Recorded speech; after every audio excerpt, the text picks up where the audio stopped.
governance system that came in 2013, the new constitution. Okay? So a lot of emphasis was happening. What are we going to do with the new constitution? And then the second medium term, that was 2013 to 2017, it was focusing on the implementation of the governance systems. That's the time we had the 47 counties coming into place. And away we did with the former local authorities. We were about 174. We were done away with. The terminologies we used to use then. We used to have mayors. We used to address them, you worship the mayor. We used to have councillors. We no longer have councillors. Do you hear mayors these days? So we talk of governors. So we had governors coming in, and mayors got out of the scene. So this is the time. And fundamentally, on matters to do with planning, the national spatial plan was done. Every square inch of Kenya is captured in the national spatial plan. It looks into the resources that we have in Kenya. And just broadly, if you may look into Kenya, the way it is divided, we have the coastal regions where you have the blue economy. I'm sure you've heard about the blue economy. We have the arid and semi-arid northern parts of Kenya. They have also their own resources. We have the green and the fertile highlands, that's the Nairobi, Mount Kenya, and parts of, which are also endowed with very unique resources. And then you have other areas in the Rift, North Rift, South Rift, which are the grain food basket for Kenya. So that spatial plan captures those very strategic resources in Kenya. And I'll be able to explain its importance because you've left the global scene where we had the SDGs. So this one was prepared, bearing in mind what are the principles and the guidances that are provided under the SDGs. The new urban agenda, not as yet, because that one focuses on urban alone. The counties from the national spatial plan, all the 47 counties by law are required to have county spatial plans. If you go into part 11 of the County Government Act, that's where you find it. So for those of you who are able to access it, you can make quick reference to that one. And then you have the third medium-term plan, that's 2018 to last year. Urban focus now started getting in. We started from global, coming down, and then confinement of cities. You've heard of cities. Nakuru became a city the other day. Eldoret is about to become a city. The ones which have been cities traditionally, Nairobi and Mombasa, have always been so. Kisumu was confined. And of late, I'm sure you've been hearing of coming up of so many municipalities. For Kiambu, about 5 years ago, there were 5 or 6 municipalities that came into place. There was Muru, Kikuyu, Kabete, Kiamba, and so on and so forth. When the new governor came in place, he added more 6, Githurai, Gatundu, and many others. And he came up with another twist where he said he would like Thika to be a city. But I'll be able to give you much more insights on how do you designate those areas into those categories of understanding where they fall in terms of that hierarchy. Now, in terms of challenges of urban development, I would like us to appreciate the numbers, how things have been changing. In the year 2009, we normally have a population census, I think the last year of the decade. 2009, 2019, we'll have the next one in 20. So let's just go 10 years ago. The urban population was 9 million. By the time that during 10-year period, by the time it was being done, that's an increment of how many? Almost 5. 5 million. Okay? So that's a rate of about 4%. Very high. We are urbanizing very fast.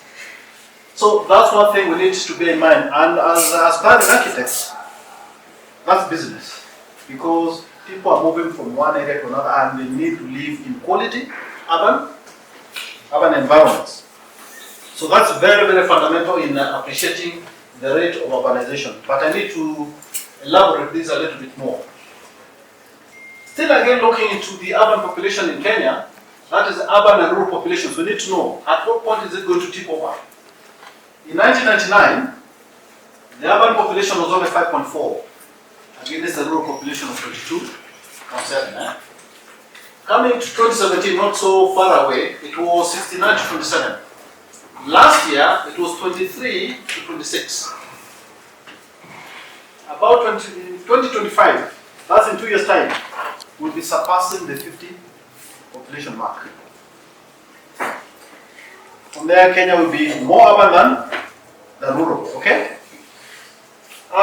The county where we are in, which county is this? Kiambu. Kiambu is about 70% urbanized. Eh? So you can see how fast this is happening. Eh? Maybe I need to get into those finer details on how this urbanization is affecting us. The population of Kenya at the time of the results when they were being released was 47.5 million. If you go by the projections, right now we should be about 52 to 54 million. 52 to 54 million. Eh? And the urban population was about 14 million, only 15 million. Right now my estimation is that we are at around 17 million. Okay? And it was then at 31%. And I've just told you in the next 2-3 years we'll be surpassing 50% now. Is it not really very fast? Okay? And looking into the figures, Nairobi has always been 100% urbanized. Actually, the effects we are seeing here in Judea in 2019. How many? 300,000, correct. What does that mean?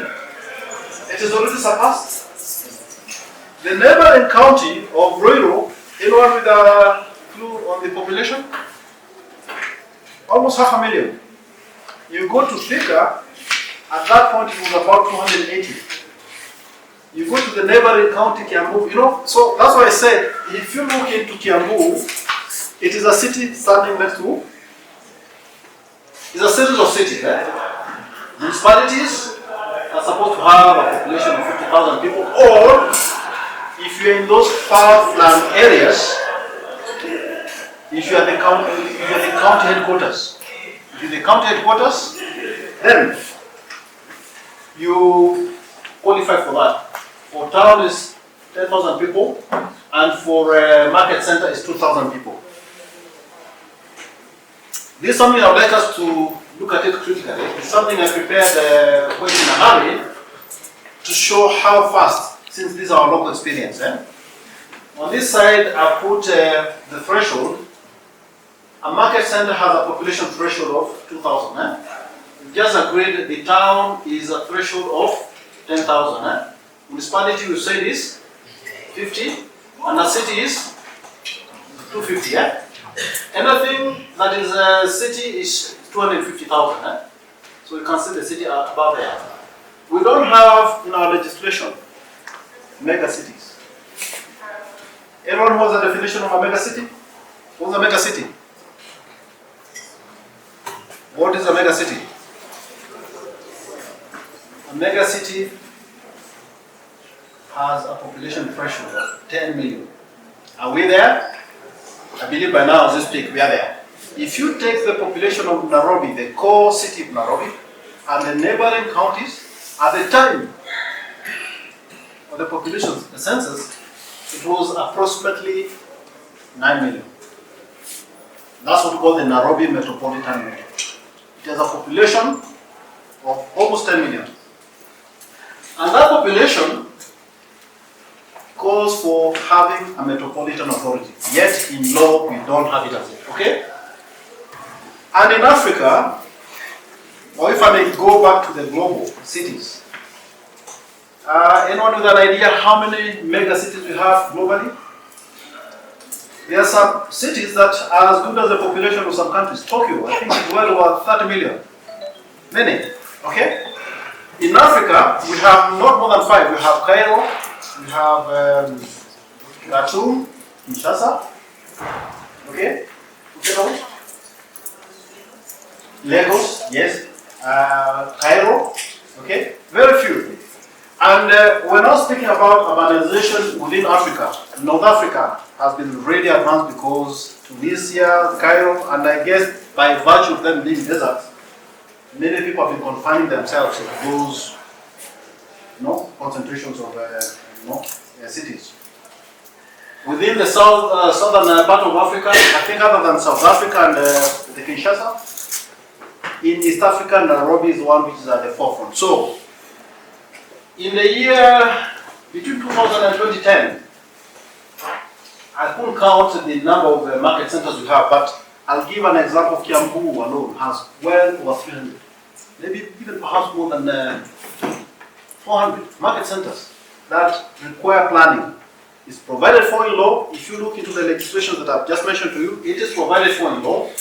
When you look into towns, that threshold of towns, around this time we had some very fast growing towns. Lodwar, I used to visit Lodwar about 10 years ago. It was a very small town. Today you go there, actually there could be about 4 or 5 flights that planes fly from Nairobi to Lodwar.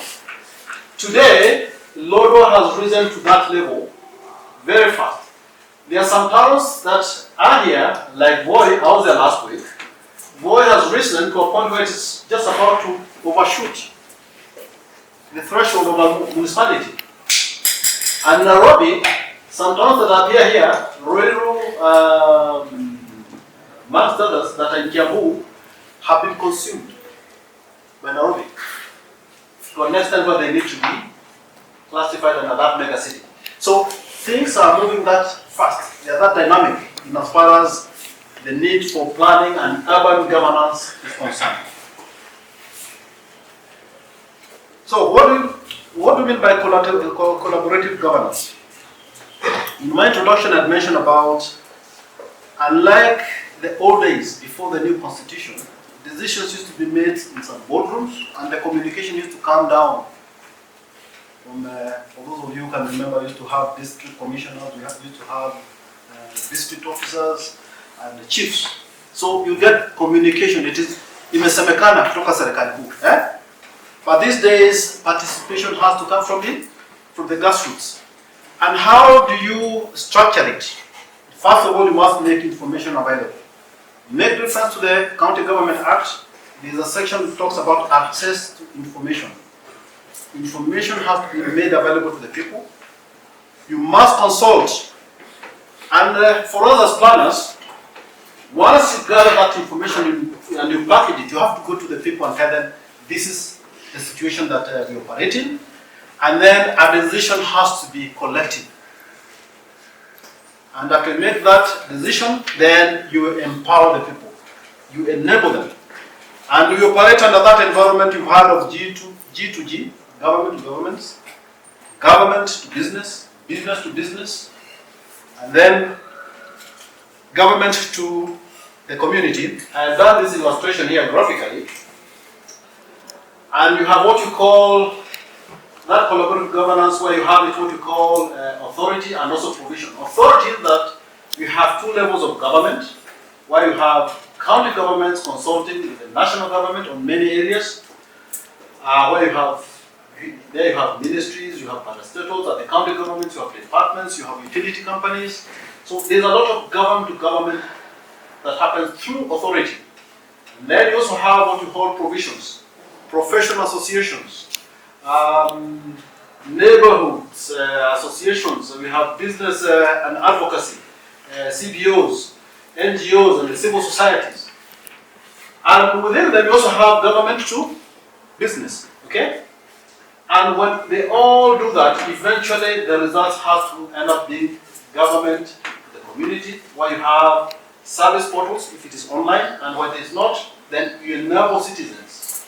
So that's the kind of governance structure that we have, and for planning, that's the avenue that we follow to ensure that people vision and implement plans together. I need to maybe elaborate on those 4 models, and the first one is self-governing. And it starts with you. And I'll give a very simple example. There are situations where you've seen someone gulping a bottle of water and white flies, do you care? or you throw it through the window? Does that make sense to you? Or you are driving and then someone just throws it out? Who cares? And if it's done by people repeatedly, repeatedly or repetitively, what does that mean?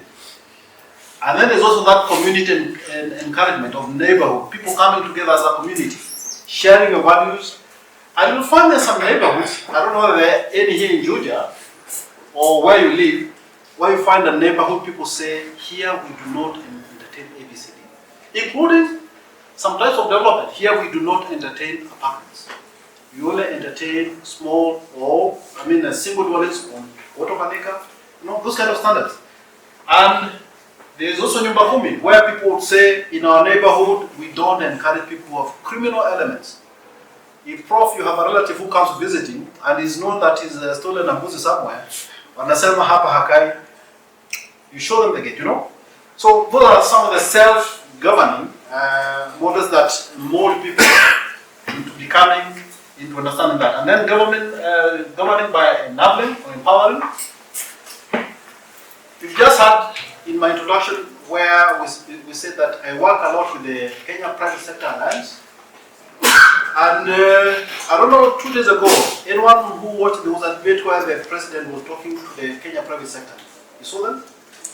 Where they were having dialogue on matters of development. That is enablement, because government has no business doing business.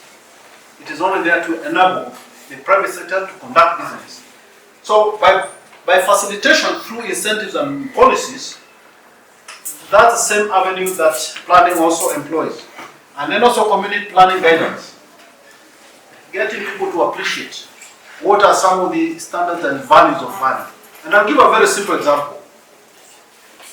Remember when I was doing my introduction here, sometimes people are asking when the jamaa kukatakata mashamba. I say yes. Mimi nakatakata mashamba. And you get maybe some, here in Kiambu, I know there are so many cooperative and land buying companies. They buy land, and one thing they do is liking to maximize on the number of plots, 40 by 60. Unazijua? 30 by 80. Very famous, And when you do that, applying the planning standards, there are those planning standards who say if it is of a certain size, the spine road has to be of a certain size, 18 meters, which has to cascade to 15 meters, and if it's a full circle, has to be maybe 6 meters. These jamas will ask you, hii shamba 18 meters, sinapoteza shamba. Okay? But then if you come to look into many neighborhoods here we have in Kiambu, including here in Juja, most of them were done because the planners and quotes were being dictated by the client. Wachana na hiyo barabara 18 meters weka, hiyo ni sawa. Today, you find that road is the one which is accommodating the carriageway, it is accommodating the stormwater drain, it is accommodating the fiber optics and everything. Is that sufficient?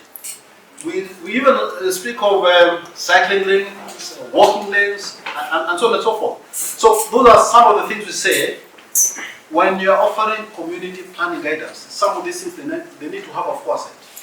And some of them are very good. There are some good gated communities that are coming up in Kiambu, and you hear people say, we want wide roads where I can jog in the morning, I can take my kids for a walk, and so on and so forth. So when it comes to the community, for us as planners, we really feel enlightened. You don't plan for them, you plan with them.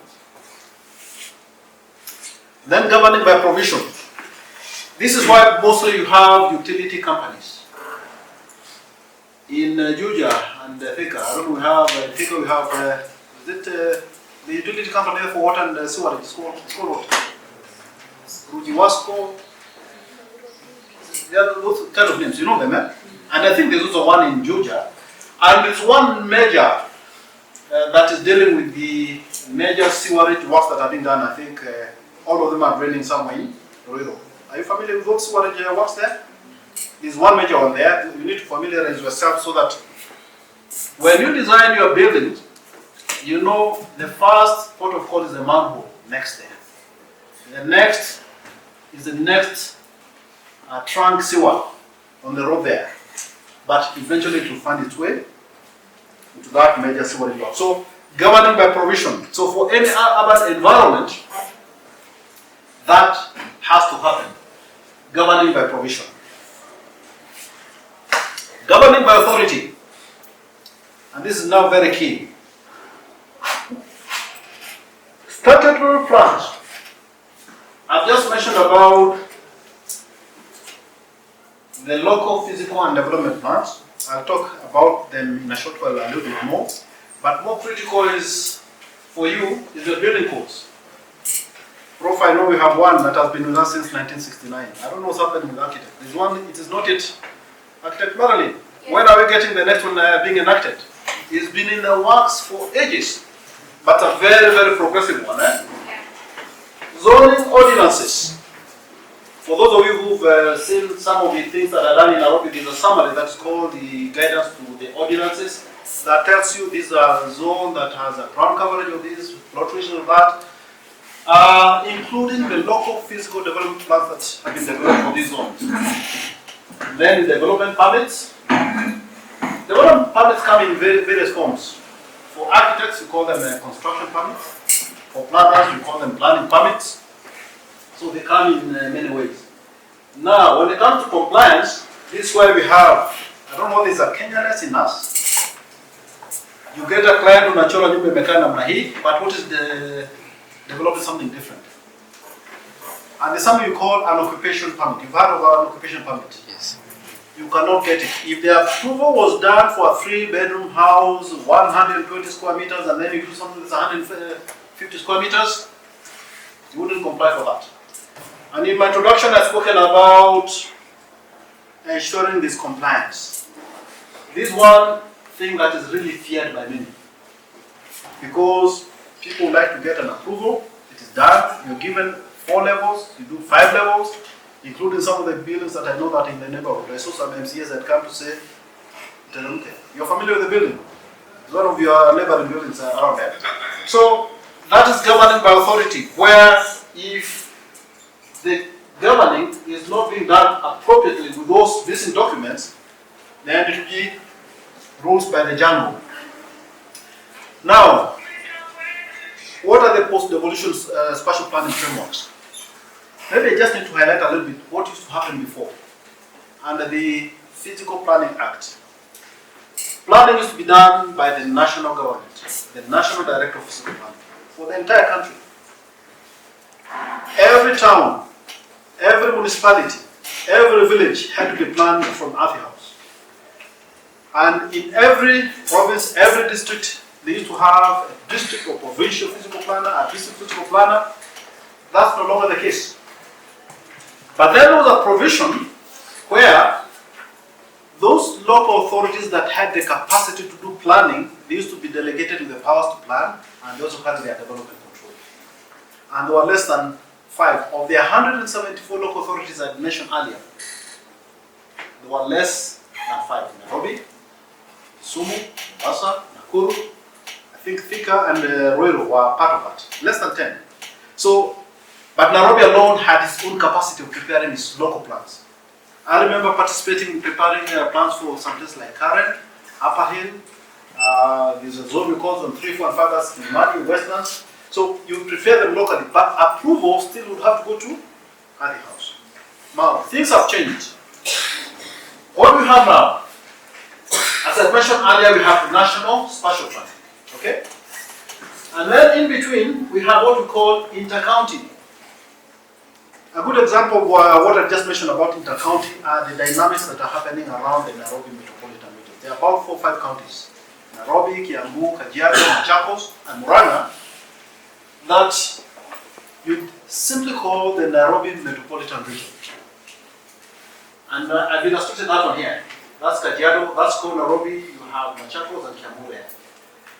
We have one plan that was done in 2012, there was a consultant who was brought in from India, and they did what they call Nairobi Metro 2030. I don't know if any one of you has heard of that. Unfortunately, we find some of these plans, sorry to say, some of these are just done for academic purposes, but they have a lot of useful information. Housing projections, water supply projections, amongst others, and how well these areas need to cooperate to come up with something that is going to be of assistance to them. Today we find what's happening in Kiambu and what's being done in Nairobi, they are not speaking to each other. Sakaja is speaking one different language, or Matanga is talking about Thika, town or city. Or Vinaleti, I've not heard of her. Muto used to tell us of another smart city there. I don't know when it is there. I only see a White House somewhere there. And there's also that place for racing trucks. I don't know whether you ever did one. Hot air. And then I've given the example of the county special plan. That one I've just mentioned. If you look into the County Government Act is provided for there. And then when you come local, this way we are talking where the rubber meets the road, local. You can have a municipality, you can have a town, or a market center. And these are the things that you use in engaging with people. These are the things that really matter. These are more of strategy. They are more broad frameworks on how things need to be done.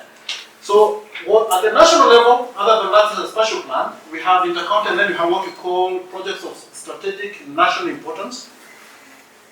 Do you have one in mind? Konza City? You've heard of Konza City?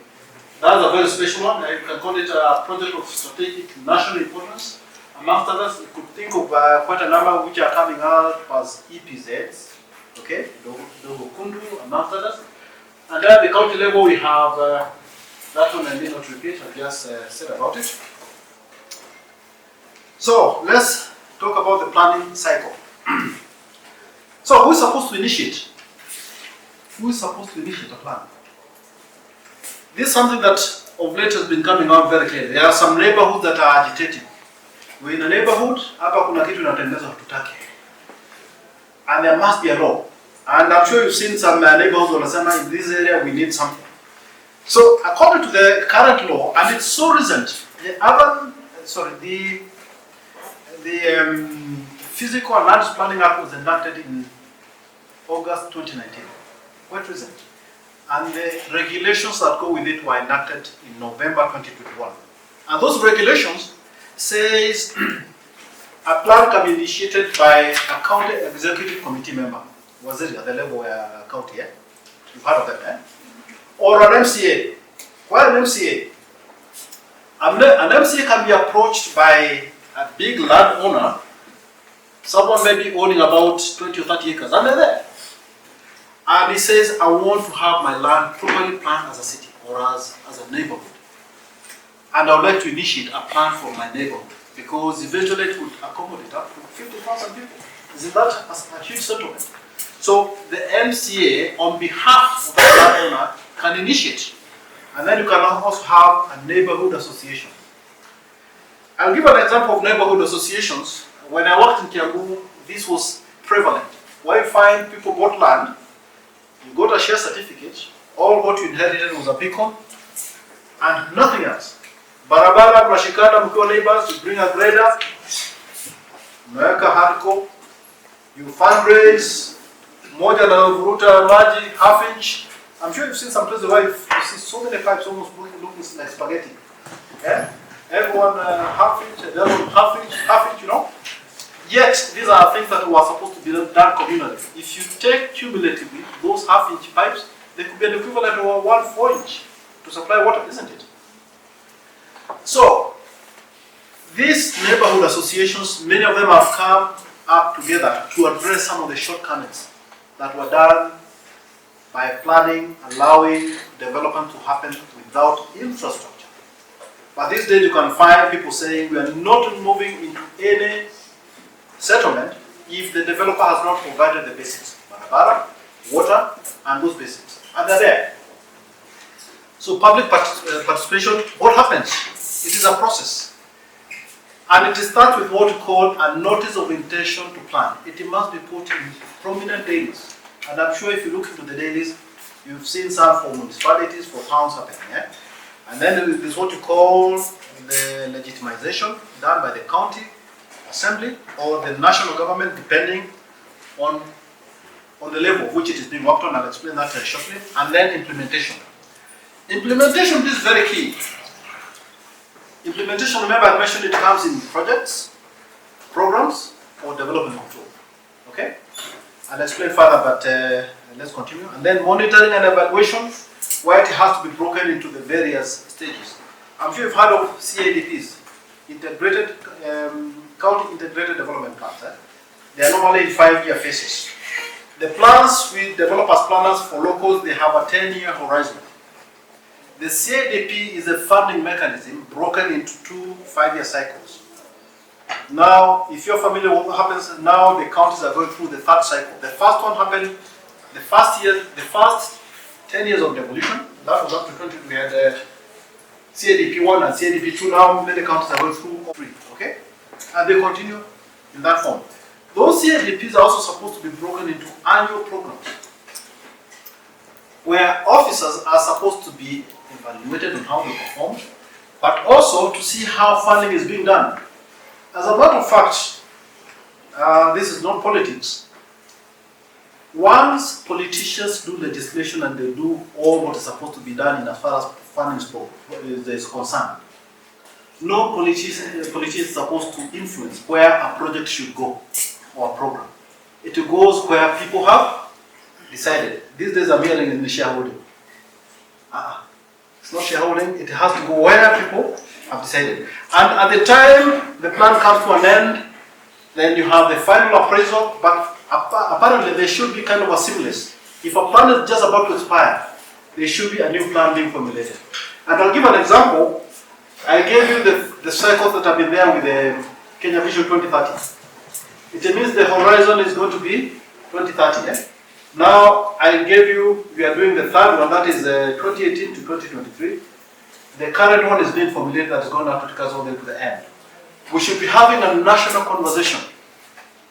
Are we going to have a Kenya Vision 2060 or Kenya Vision 2080? It should be starting now.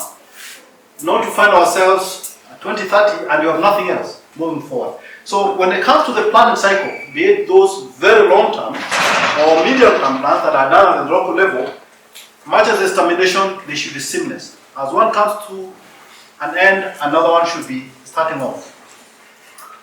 So, plan making. In my introduction, I said a little bit of katakata mashamba, sangine naitwa architecture. So, what are the special skills that planners have? Largely, I can say there are two domains in the plan making craft. One must have a design artistry. You must be able to visualize 3 things in 3 dimensions. I know many of my contemporaries watu wengi sana kuandika churning out reports after reports. But when something is presented, they say a picture is worth 1,000. So a good planner should be able to illustrate and even show how form follows function. How do you cascade from a neighborhood all the way to one property, okay? And then you must have scientific or analytical competence, the socio-economic dynamics, and how the influence of human behaviors in the environmental quality. So those are the 2 key things that a planner should have, okay? There are many planners who normally rely on the second one, but without the first one. And I would like to mention that before the year 2002, planning was in Kenya. Planning was being offered only at postgraduate level. And Prof, if you may concur, it either used to be taken by architects, surveyors, especially those professionals that have that, 3D. You couldn't come from a theology college and become a planner. No. But then I think from 2004, they started at undergraduate. But they do a lot of studio. And can appreciate some of the things that are being done by TUC. I don't think planning is offered here. TUC, and I think there's a lot of studio work that is being injected into a lot of planning issues to ensure that that 3D artistry gets engraved into the planning professionals. So initiating, this one I've just mentioned about how to initiate. That is found in the regulations. I didn't give you the regulations. I think should be legal notice 246 of 2021. You'll be able to see that, so that even yourself, where you're going to settle, you have the power to start or to initiate those plans. Now, what are the components of a local physical and land use development plans? I don't want to go on those higher level ones, but these are the very key. There must be a land use analysis optimization. Kiambu, for example, is about 240,000 square kilometers. With a population, we said about now approaching 3 million, okay? And then we say 70% are urbanized. Then you ask yourself, how are they distributed? Ideally, a town should be delineated. You concentrate for purposes of ease of offering services. They need to be concentrated within a small area. It makes sense, isn't it? But you'll find in Kiambu today, if you go into some of the far-flung areas, Leia, for example, Buko kwa escarpment, juu ya mawe, utafuta 40 by 80 zinakatakata. Because the municipalities we are talking about have not been delineated.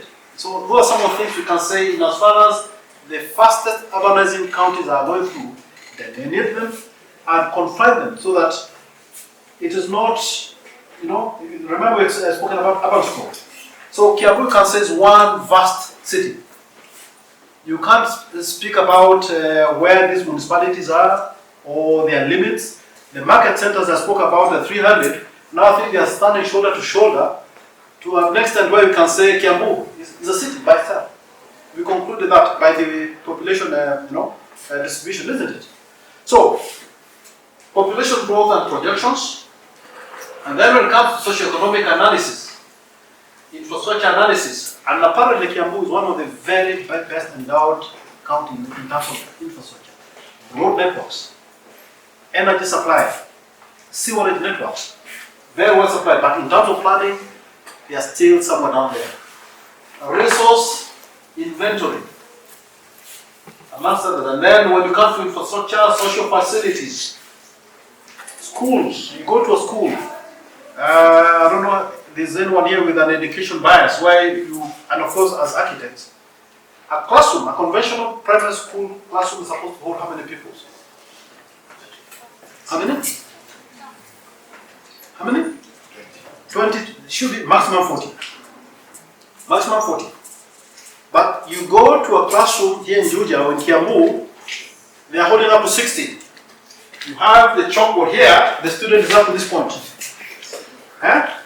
Where the people who sit in first actually have to crane the neck to, So those are some of the things you're saying. The population projection against some of the social infrastructure is a problem.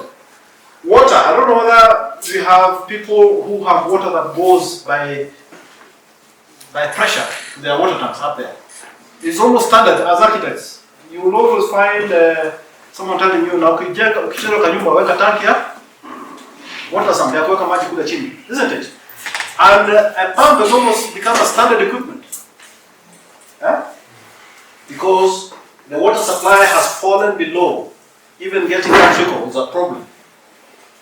Roads, I say, Kiambu, Siwa, we are good, power, we are good, and then when it comes to implementation, monitoring, this is where we have challenges. So this is the way a plan should operate. Remember the way we had done it in my very first slide, urban planning and quality at the end of it. Now this I'll just be able to take you very quickly because these are the processes, because this planning at the national level, but it's only for strategic installations, things like Gonza and Rosa or whatever. But the planning, and then at the inter-county level, this is straddling between counties, and I've given an example of the Nairobi metropolitan region, where you find the driver of the whole process is a cabinet secretary, assisted by the director general, but the counties that are concerned, for this case we have Machakos, Kiambu, Kajiado, they have to sit. And then we have what we call special planning areas. Special planning areas is where you find it is a unique resource. Or like now we're talking about affordable housing. We have Nairobi, for example, the Mukuru neighborhood. We have Mukuru Kwanjenga, Mukuru kwa Ruben, Mukuru Viwandani. Right now, as we speak, is a special planning area. And I know there are so many of your colleagues who are already planners, architects who are already there, working on issues of infrastructure, engineers working on road infrastructure, designs for the social housing, the affordable housing we are speaking about. The same thing with Kibera. Development has been frozen there to allow those areas to be special planning areas.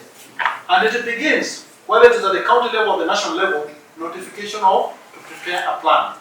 And then you consider the evidence. You go to the people. Remember the scientific issues I've spoken about, analytical issues, engaging the people. And then you develop proposals with the people. You sit with them. You decide the kind of developers they require to have. And I believe, Prof, you must be having so many examples where in other cities, there's a town I visited in some place in Ghana. You find an estate having vast apartments, but there are no people. They just put in the buildings, but there were no considerations on how these people are going to work, how they're going to commute, employment centers. So there are so many dynamics that go around it to ensure that those proposals are brought on board with all the stakeholders. And then you do the public consultations. So when you're talking about proposals here, you bring the experts. For us planners, we say you have to engage the engineers, you have to involve the surveyors. And when you go to the public consultations, you provide very solid technical evidence of what that area portends in terms of potential. And you go with a draft plan, and from that time, people come and give their viewpoints. So all those processes also happen at the county level when you're dealing with the county spatial plans, or when you're dealing with the local physical development plans. And there are what we call sectoral plans. The engineers come up. If the spatial plans that are being done by planners show these are an urban zone, Royal is an urban zone, Juja is an urban zone, Thika is an urban zone, there are those connectivities. And I may give some challenges that you can experience here. If someone wants to leave Gatimu, which side is Gatimu from here? This direction. Yes. And which direction is it? This way? Thika. Okay, somewhere in between there is a place, is it called Gatimu? Around there. If you want to leave that area, you have to come to the highway. The highway is almost the local road. Whereas in between there should be secondary roads that are connecting those areas, so that you get the load off the highway. A highway should be a highway, a thoroughfare, to allow those vehicles that are moving to the Mount Kenya region and in Isiolo, but also have other local roads. Because if you look into the regions that are there, the region Thika, the region Juja, the region on the other side, there's no connecting road in the middle. You have to go very far. I think you have to go all the way to the Tondo, very far. But if there was a road and the plans that I spoke, the local physical development plans that I spoke about, there are proposals where they can have roads that are connecting in between. From Kilimambogo, there's a bypass that's supposed to connect from there all the way up to Machako side. So as development happens there, it will come into fruition over time. So those are some of the things when you're talking about sector plans. The engineers and the people who do the infrastructure, they also look into 30 years and beyond. And if you may recall, I think it was in the year 2002, where we found in Nairobi, when people had written off the bypasses that had been planned way back in 1972. And people had said, this was it a Jengwa. The parcels were subdivided and the houses were pulled down. And I'm sure you are witnesses to that. And those are some of the bypasses we enjoy today. Okay? So those sector plans are supposed to address those, and then you have the county integrated development plans I've mentioned about the 5-year. So they make a lot of sense in terms of that flow of how the plans, the process is supposed to be done. So some of the principles we said about access to information. For us planners, unless you don't have information about the population, you can't plan. Amongst other things.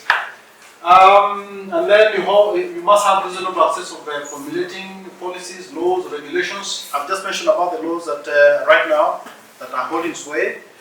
So these are some of the things that define into performance standards, that define what you need to know. Actually, people have been asking, in the absence, what were we doing?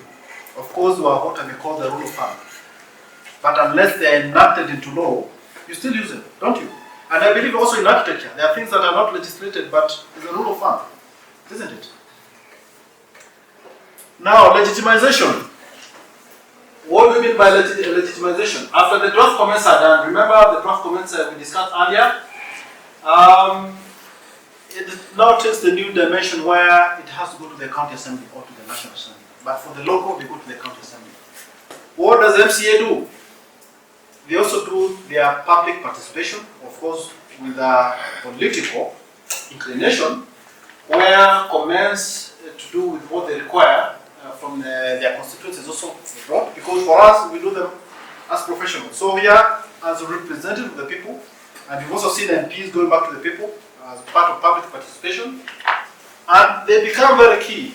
It also helps them to internalize what are the projects and programs that have been identified by the people, so that when it comes to the apportionment of funds, county funds, they find their way into the budgetary allocations. So there you get the waziri doing the approval, the county assembly does the approval, and then it becomes gazetted. And once gazetted, it becomes law for the next 10 years. So the question is, Kiambu, do we have one? None.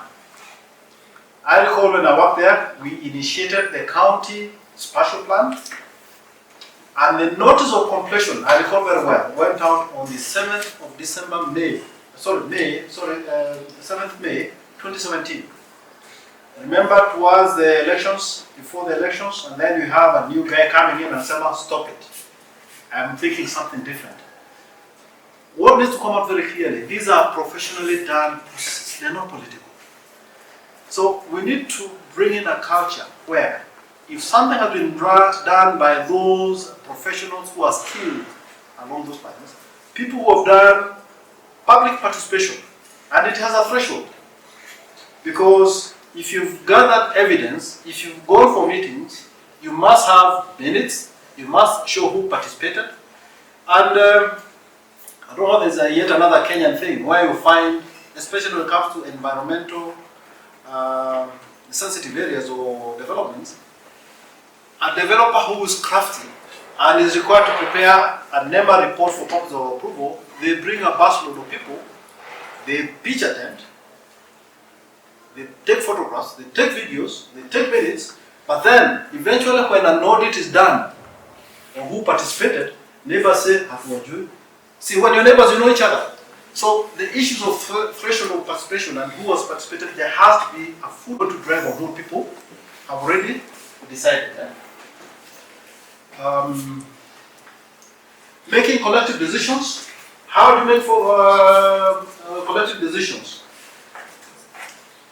We do questionnaires sometimes also on social media. They say internet doesn't forget. If you carry out a questionnaire, or whether you're elected or whatever, don't you have a way of getting some of those? So that evidence to show that there was formal aggregation on preferred. So those are some of the things that are acceptable. Voting systems. Interest-based negotiations, where you have opinion leaders.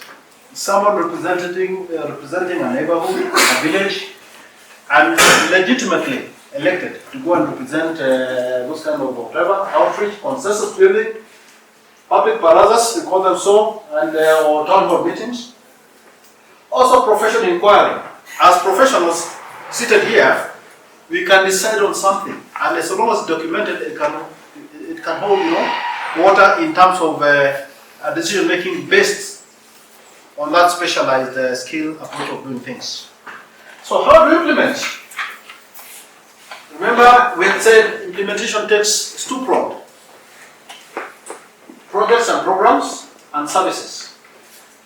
So projects and programs here we are talking about road networks, social infrastructure, that's education, health, sports, county water supply, energy, environmental matter, water bodies, solid waste. Those ones normally come as projects. But when it comes to services, we have things that are defined. If you go to the Urban Areas and Cities Act, to the first schedule, you find a list of services. And the first that appears there is planning and development control. For architects, the design of buildings you do. You design a building that reflects what is acceptable in a certain zone. Issues of height, skylines, ground coverages, plot ratio, and so on and so forth. So all these come in as services, and they're normally issued using service charters. And when it comes to programs, you start with the monitoring and sustainability. If it is a road, for example, or if it's a school, when it starts, you need to look at its sustainability. At some point, you need to look at midterm review and the consistency and impact it has on people. And this is very important. It's not where a politician decides, I need this something somewhere where you find if it's a school, it has less pupils, and in an area where maybe people never voted for him, they are starved of the school, a class has 60, so on impact and consistency, so that the resources go to the people as required by some of the charters that have even been set at SDG level or the global level. Right? And then for services, you have service charters, and then you have performance management plans. This is very important because at some point it had been introduced during the Kibaki administration. I don't know that it is there in the university, where, for example, when I used to work in Nairobi or Kiambu, I would tell someone, you walk into your office in the morning, in the evening, I must see your performance. You know that culture of leaving the coat in the office and you come back at 5 o'clock and you earn a salary? So that's very key. I hear of late people are complaining. Approvals are not happening in Kiambu. They are manual. You submit a plan, you don't know what it is, getting stuck. And it's unfortunate they kill the ADAMs. My days now they're going back to the manual way. But those are some of the things that need to be questioned, and especially through Dr. Marilyn here, you know, the force that is normally comes from the urban areas, where you have annual performance reports. So if people are not performing, this issue of having people employed on a P&P basis, permanent and pensionable, it should depend on how you channel productivity, okay? And these are things that need to be encouraged when you are dealing with the public services. Now, as I finish, how do you achieve urban quality? We just need to look at two things. Regulate the development and use of land in the public interest. In the public interest, not in the private interest. And that's what local physical development plans are all about. Remember my first slide had shown that there has to be public interest. And then secondly, sustainable development. How do you measure this? This one had to put them, they're generic. Whether you are an architect, whether you're an engineer, whether you're a surveyor, you must live within environmental limits. Whether you're an architect, an engineer, or a surveyor, whoever, there must be a strong, healthy, and you must be living within a strong and healthy just society. Just because maybe you're having a judge living in your neighborhood, you cannot ride roughshod on other people just because he's a judge. It has to be a just society. Achieving sustainable economy. That one I think is a matter of biashara. Promoting good governance. It's not a place where you're just electing someone on emotions. And then the following you start regretting. Get someone who's able to articulate your issues. When he goes there, he speaks what you know belongs to you. And then using science, sound science and responsibility. And as architects or professionals in the built environment, we owe it to our people, the society we serve, that. May I stop there?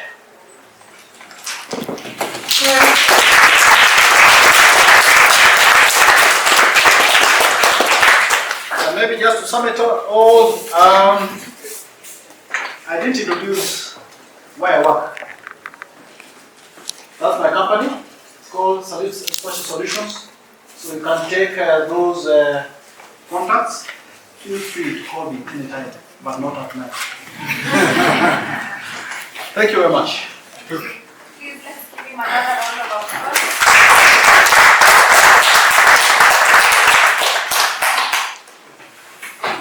You know, you guys are wondering how. The post-independent plan was done in 1972, and it had the bypasses that we know today.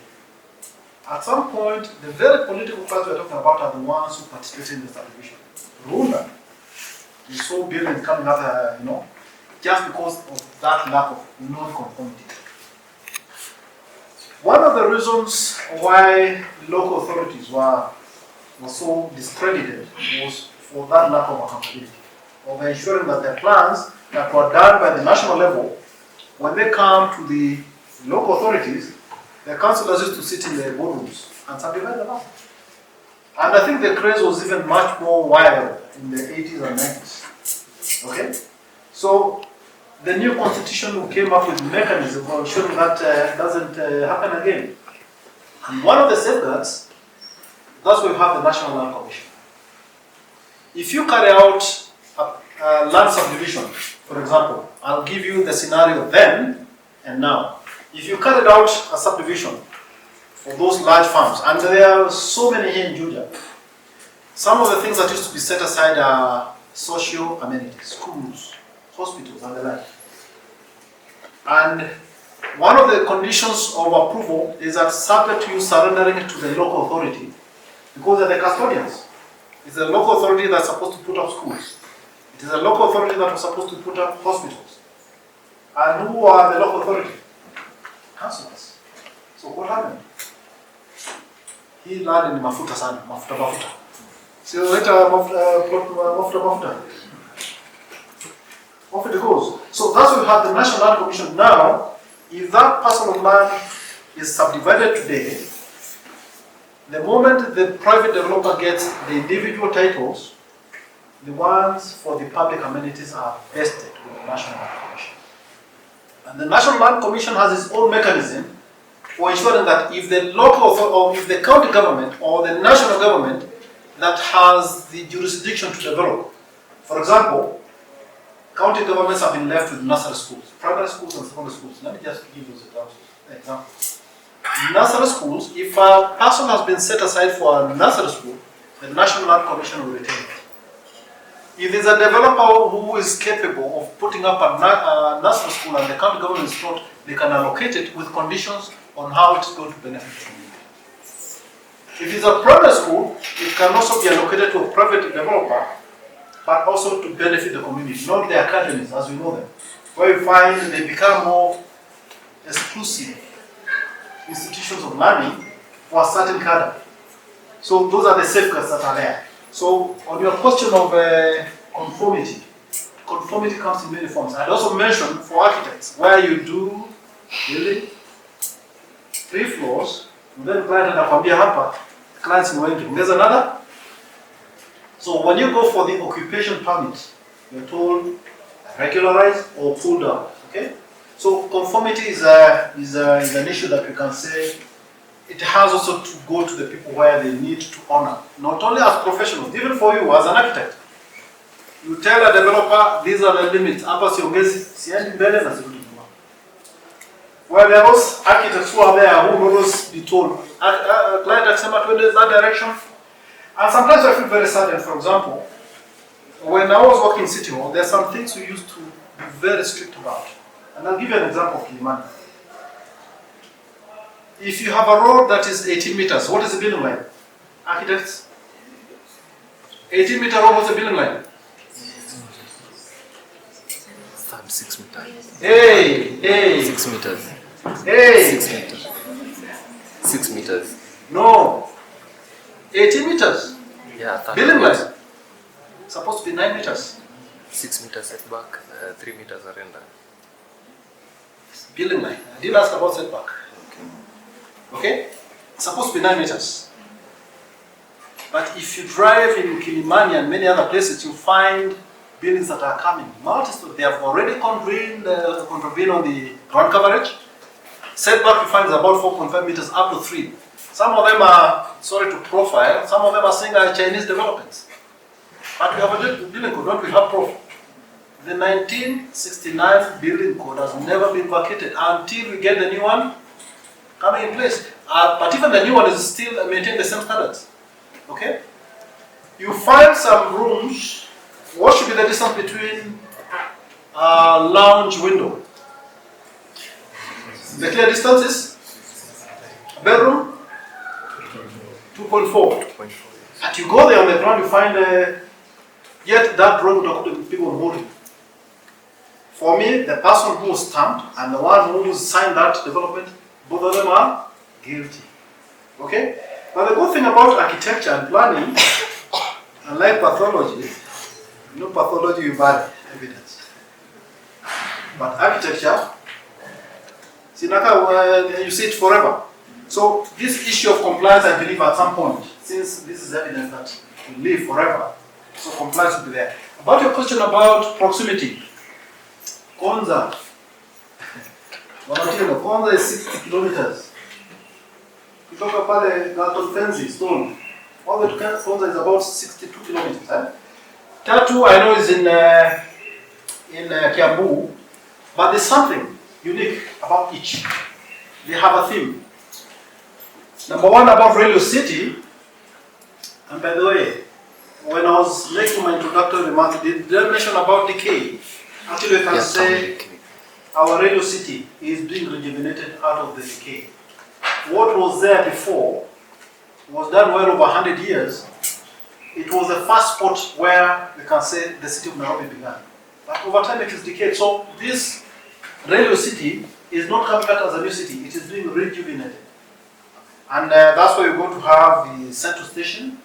And if you read about issues of transport terminal, every city, functionally city, has a central station. And there are those central stations that are done where you have all vehicles, be it buses, trains. So that's where we're going to have the central. So that one is coming up under that theme. Konza in itself is a techno city, it's a technology city. It has that theme, much as it is away. For Tatu, it has that balance of a self-contained town, high-end, very nice developments, low density. It has industries, it has office parks, an ideal city on its own. Actually, if anything, if there's spreads that are supposed to be happening within Kiambu County, it should be an example of, and there are many. Actually, if you look around Tatu City, there are quite a number, maybe smaller, but they are catching up. So it is setting the pace. And I believe these are some of the things that for you as architects, when you go out there, these are things that planners are saying, they are zoning them, but when architects come to implement, they ensure that happens. So I can say these are coming up as nodes of good settlements. Okay?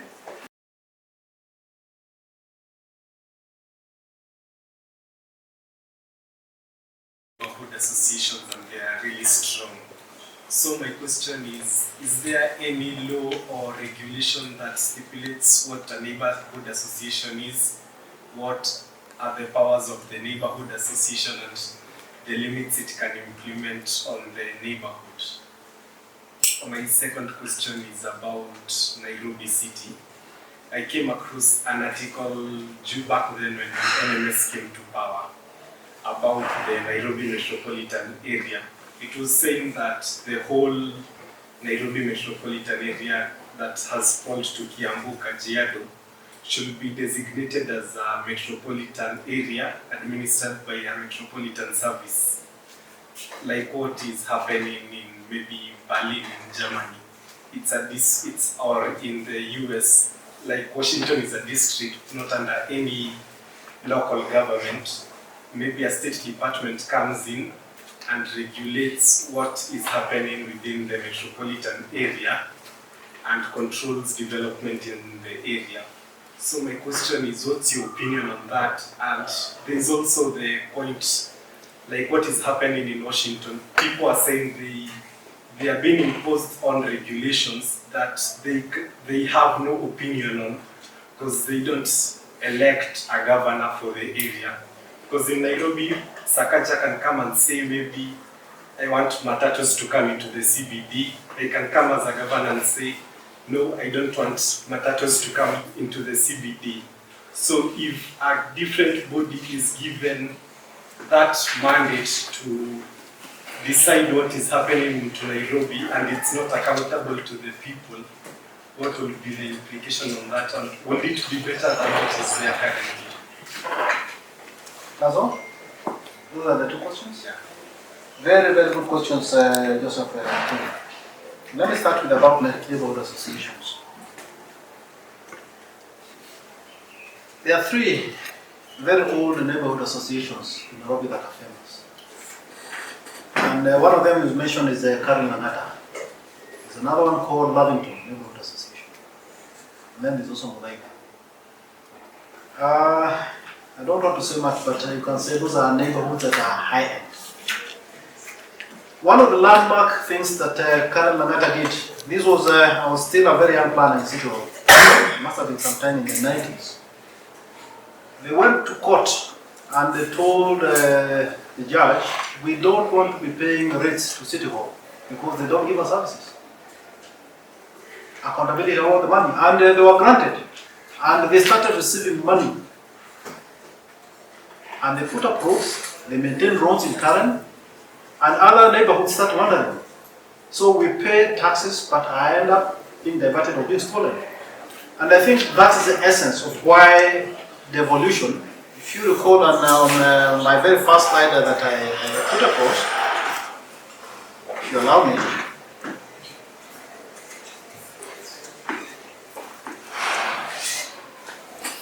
we spoke about the process of exercising power.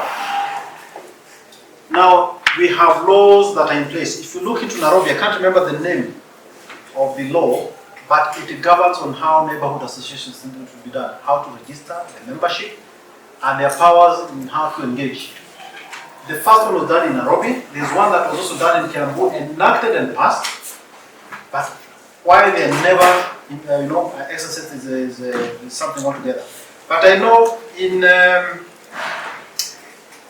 Nairobi, they also came up with an umbrella, which is under the Kenya Alliance of Residents Associations. I don't know if you've heard of that. Kara.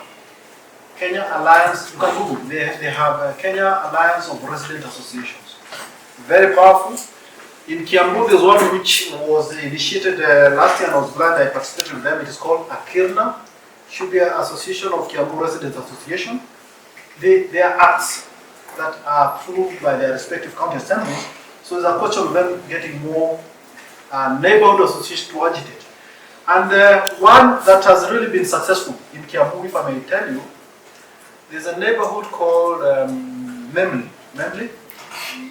You've heard of Memli, yeah? Yes. I know there are matters they've taken through that Akirna, and they've been able to win favor. When the planning was being done for Ruiru sub-county, they came out very clearly. You know, it's a low density neighborhood. And actually I can tell you exactly what was happening. When you drive along the bypass, when you're driving from the Mbakasi side going towards, what do you call it? Is it CJ? So what do you call that? Kamakis. No, from Kamakis, the other side. Huh? From Kamakis, there's a popular joint. OJ, is it OJ? Yeah, as you drive there, you'll notice there's some neighborhoods or some houses on the Member side that have open business. But there's a section where nothing happens. Where they said the bypass is supposed to be a bypass. It's not a high street for doing business. And we have that tendency. Kamaki actually, it shouldn't be there in the first place.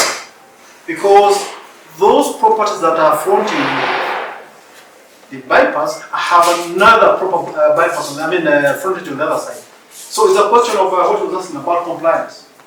So if you are strict in ensuring that you are approving any development application, if you have a highway on, if your property is fronting two roads, a highway, an 18-meter road and above, and a road serving your property, you are not supposed to access. So Kamakis, they access they have their business on the wrong side. So mainly, there are those neighbors who say, we are a residential neighborhood, even if you are touching on the highway, don't open up there. But what wakiona biashara, next time you convert your bedroom into a kiosk. Okay? So that is a very important neighborhood association. And I think things are going to start turning around, where people say, this is not going to happen in our neighborhood. If you're one of us, that's the bottom line. If not, hammer, where they do, okay? Then you asked about NMS. I think I had expressed my sentiments when I was talking about mega cities. Our urbanization is so fast, where we are not having plans in place, the local physical development plans. If you ask me, of the 47 counties, I don't think not more than 10 have county spatial plans. How many years after devolution? over a decade. Yet, within 5 years, they were supposed to have them. And from the county spatial plan, remember the hierarchy I provided? They are supposed to have 4 towns, market centers, and neighborhoods. They're not there, but I'll tell you why.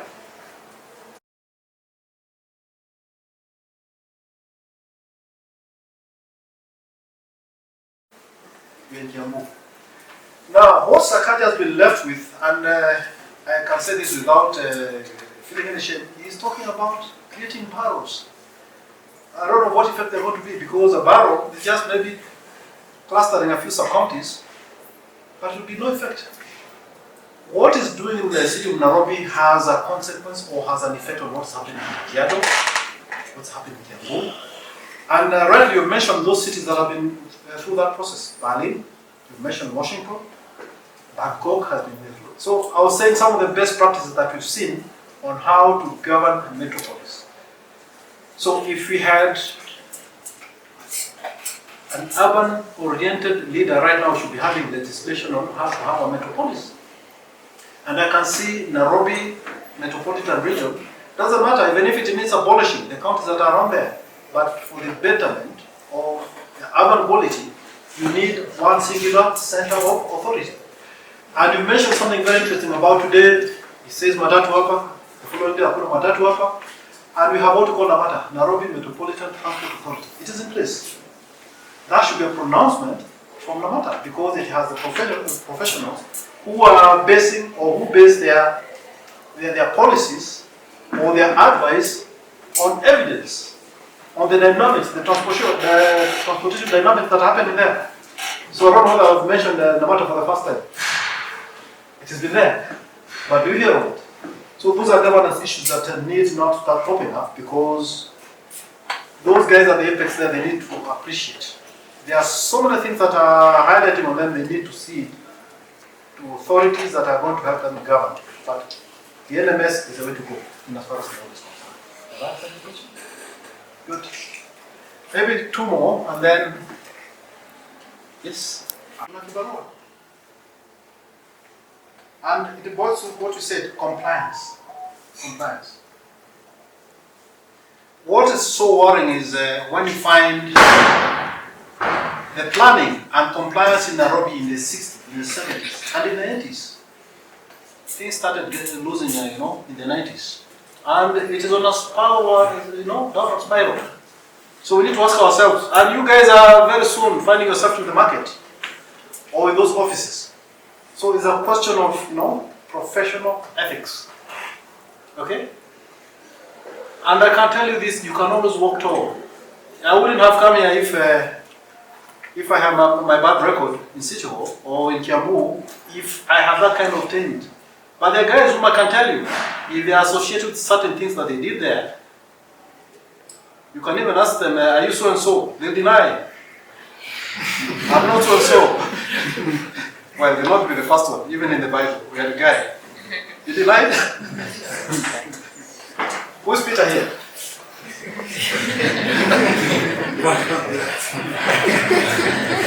It's not you. Good, I think I need to end there. Okay? I think it has been a 2-part session whereby even during the Q&A we got to learn so much about how to plan the challenges we face, and also it was very informative. And also I think it's very good for us as young architects, as you've said, as we are gearing into the market, for you to question us, to be about